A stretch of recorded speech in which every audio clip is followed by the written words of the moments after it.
شغل اساسی قسمت بیشتری اهالی جماعت دهاتی به نام ترسون توچیف شهر ترسونزاده کشاورزی بوده. مردم دهات از زمین فایده خوب به دست میآورند.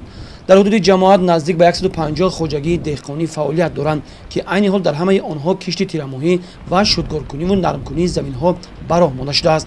پرورش لیمو و سبزوات و پالزی ها در گرمخانه ها برای اهالی دهاتی به نام ترسون توچیف منبع خوب درآمد گشته است. ما امسال در کشت اول در گرمخانه ها بادرینگ را ماه فوریه کش کرده حاصل خوب هم به دست آوردیم. کوشش کردیم سری وقت بازارهای پایتخت و منطقه را با سبزوات های تر و تازه تامین نماییم. اکنون میبینید عین حال ما در کشت دوم پمیدار و گلکرم شوندیم. حاصل خیلی خوب شده است. 2 مرتبه جمع‌آوری نموده با بازارهای دوشنبه و ترسونزاده به فروش بردیم. حالا حاصل فراوان است. جمع‌آوری پمیدار تا ماه ینور ادامه میکند. بعد از آن باز در اینجا بادرینگ کشت می‌نماییم. با نظرداشت امکانات‌ها برای رشد اقتدار ساحه‌های استحصال محصولات در هر منطقه شرایط مهیا کرده شده است. با مقصد تامین بازار استعمالی در شهر ترسونزاده سال تا سال تعداد و مساحت گرمخانه‌ها افزون می‌گردد.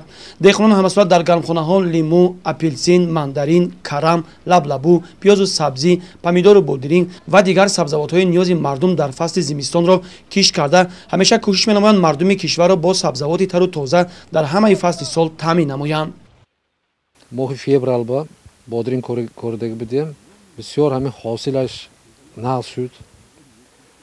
درآمد نقص کردیم. و ما تجربه نداشتیم. خب دوم حاصل با آخری ایول همین سرشوی ماه اوگوست با من پمیدار کوردیم. خب با همین تجربه آموخته ایستادیم. من با حال قدرت پمیدارهای چیندیم. بازار رو برآوردیم. من درآمدش با فرزندان با توی کردیم. خب فرزندان میخونه از خدا با شکر. همین گرمخانه تشکیل کردن این کارهای وسیع کردن ممکن بوده است. خب یک بار کمتر آدم خطا میکنه و دوم بار همین خطاهای اصلاح کردن ممکن. چونکی شهر ترسونزاده دا همه میداند که همین دهقانهای اصیل و باغبانهای اصیل هست.